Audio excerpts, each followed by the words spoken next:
ওগো কিছু খেতে দাও।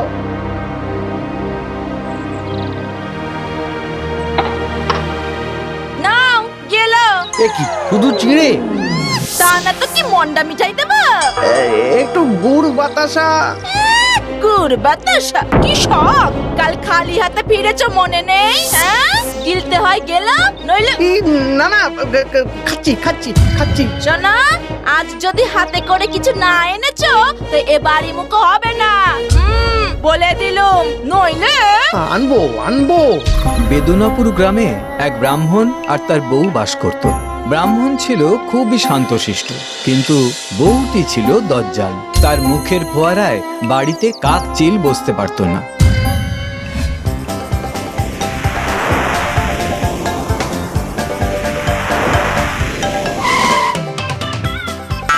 উফ, কোথাও কোনো জায়গা ফাঁকা নেই যে একটু শান্তিতে থাকতে পারি। আরে ওই তো, ওই যে একটা জাম গাছ দেখা যাচ্ছে না, একেবারে ফাঁকা। যাক, একটা ফাঁকা গাছ তো পাওয়া গেল। আহ, কি শান্তি।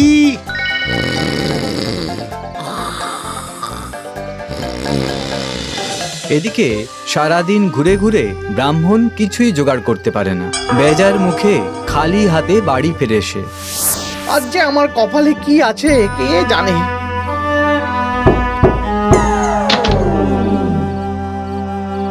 কি এনেছো দেখি? এ কি হাত তো খালি, তোর মানে আজও অত ছাড়া বামুন? না, বিশ্বাস করো আমি চেষ্টা করেছিলাম। তোমার চেষ্টা গেতায় আগুন। আজ তোমার মাথা ভাঙবো আমি বলে দিলাম। ওগো ওগো শোনো শোনো শোনো আমার কথা, মেরো না। এসো বলছি, সামনে এসো। এই মরেছে, আমায় ঝাঁটা পেটা করবে বলছে। সর্বনাশ! এ বাবা, এ কেমন জোরে জোরে ঝাঁটা ঘোরাচ্ছে। ওরে ওরে ওরে, পালা রে, ওরে পালা পালা পালা। ভয়ের চোটে তাল জ্ঞান সব ভুলে গিয়ে দৌড়াতে থাকে ব্রাহ্মণ। আর দৌড়াতে গিয়ে ব্রাহ্মণের সঙ্গে ভূতের লাগে জোর ধাক্কা। আর তারপর ব্রাহ্মণের ঘাড়ের উপর উঠে চেপে বসে সেই ভূত।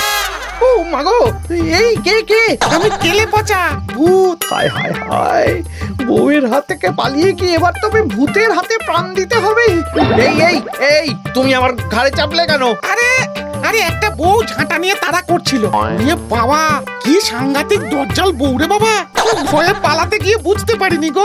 ভাগ্যিস পালাতে পেরেছি, তাই আমার মুন্ডুটা রক্ষে পেল। তা তুমি এখানে কি করছিলে? আরে ও আমার বামনি, মানে মানে আমার বউ। ও তো আমাকে তাড়া করেছিল। সে কি? এই কেন কেন? দুঃখের কথা কি আর বলি ভূত ভায়া, অভাব অভাব গো। এমনিতেই নুন আনতে পান্তা ফুরোয়, কিন্তু এই দুদিন সেটাও জোটাতে পারিনি। তাই তো বউ রেগে গিয়ে একেবারে। বুঝেছি, তোমার জন্য কিছু করতে মন চাইছে, বুঝলে। ভূত হয়ে তুমি আর কি করবে? তুমি তো থেকেও নেই হয়ে আছো। আরে সেটাই তো মজা। শোনো ভাইয়া, আমি একটা কাজ করব। আমি তোমাদের দেশের মন্ত্রীর মেয়ের ঘাড়ে গিয়ে চাপবো, হ্যাঁ? আর যতক্ষণ না তুমি আসবে আমি ঘাট থেকে নামবো না, বুঝেছো? আচ্ছা, কিন্তু যদি ওরা বদ্যি বা ওঝা ডাকে? আরে দূর দূর দূর, ওসব বুদ্ধি ওঝা আমার কিচ্ছু করতে পারবে না। যত বুঝরুকি সব। এই শোনো, আমি আগে যাই, তুমি কদিন বাদে এই বুঝে শুনে এসো, কেমন? হ্যাঁ, যেমন বলবে। ব্যাস, যেমন ভাবা ঠিক হলেও তেমন। মন্ত্রীর মেয়ে ক্রমে অসুস্থ হয়ে পড়তে লাগলো। কয়েকদিন পর যখন মন্ত্রী ঢেড়া পিটিয়ে জানালো,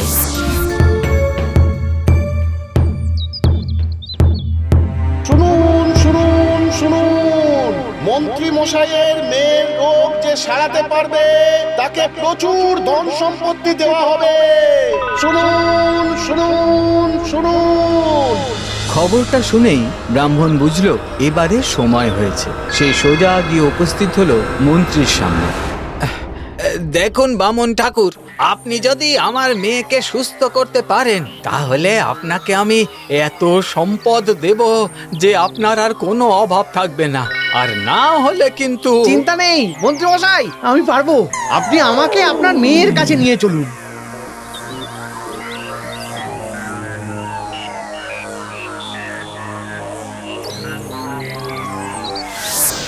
দরজায় ব্রাহ্মণকে দেখে ভূত আরো বেশি নাটক করা শুরু করলো। কখনো খিলখিল করে হেসে উঠলো, আবার কখনো হাউ হাউ করে কেঁদে ফেললো। কিন্তু ব্রাহ্মণ মেয়ের কাছে গিয়ে দাঁড়াতেই এই এটা কেন এনেছিস? এই চলে যা চলে যা চলে যা এখান থেকে চলে যা। ওই মেয়েটাকে ছেড়ে দে বলছি, এক্ষুনি ছাড়, নইলে কিন্তু এই মন্ত্র পড়লাম বলে। ও ওরে ওরে ওরে ওরে ওরে তুই আমায় ক্ষমা কর, ক্ষমা কর। আমি আমি আমি চলে যাচ্ছি চলে যাচ্ছি চলে যাচ্ছি।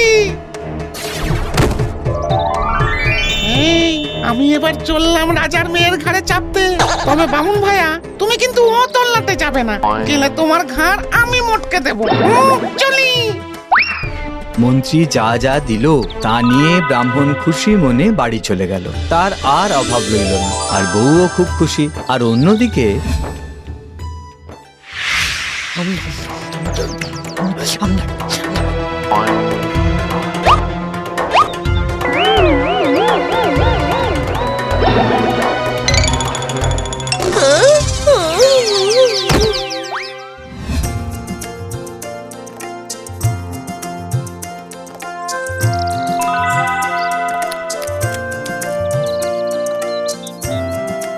শুনছো, আজ দাসীকে বলো তো একটু পিঠে পায়েস রাঁধতে। আচ্ছা গো আচ্ছা। ও দাসী, একটু পিঠে পায়েস করিস তো আজ।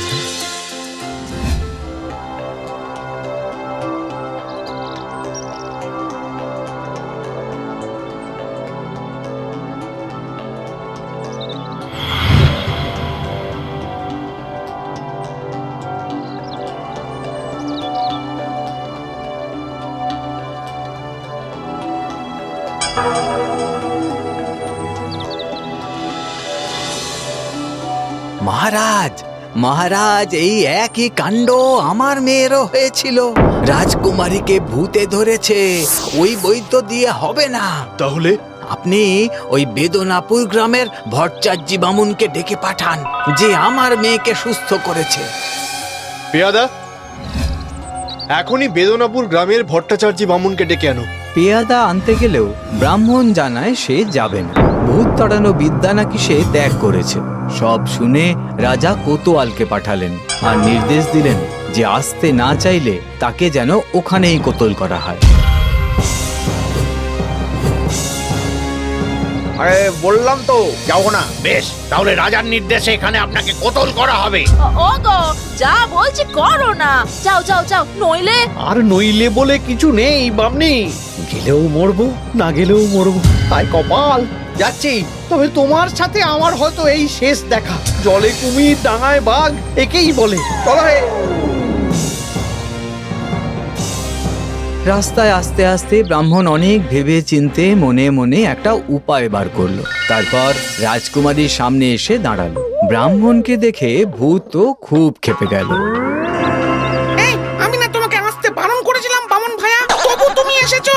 এত বড় আসপর্দা তোমার। দাঁড়াও, দেখাচ্ছি মজা।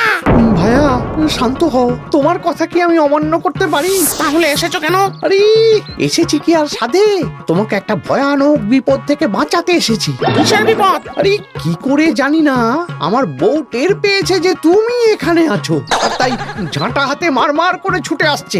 আমি কোনো রকমে তার নজর এড়িয়ে তোমাকে সাবধান করতে এসেছি। বলো কি? কি করে জানলো? আরে বউ আমার অন্তর্যামী। তা তোমার বউ এখন কত দূর এসেছে? তা এতক্ষণে বোধহয় সদর দেউড়ি পেরিয়ে এসেছে। এই ঘরে ঢুকলো বলে।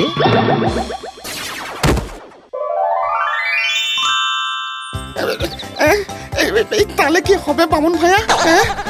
ও বামুন ভাইয়া, বলছি কিছু একটা করো। একটা কাজ করো বুঝলে, বামনি তো সদর দরজা দিয়ে আসছে, তুমি বরং খিড়কির দরজা দিয়ে পালাও, কেমন?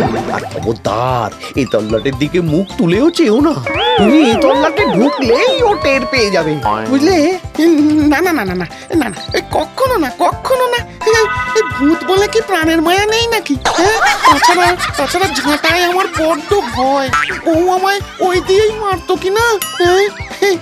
চলি হে ভাইয়া, হ্যাঁ, মরে ভূত হয়ে এপারে এলে আবার দেখা হবে। আসি।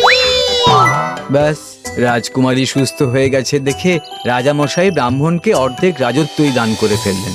এরপর দজ্জাল ব্রাহ্মণী ঝলমলে পোশাক পরে পাত্র মিত্র দাস দাসী নিয়ে রাজত্ব চালাতে লাগলো। আর ব্রাহ্মণ আজ থাক তার কথা, আবার পরে অন্য একদিন বলবো।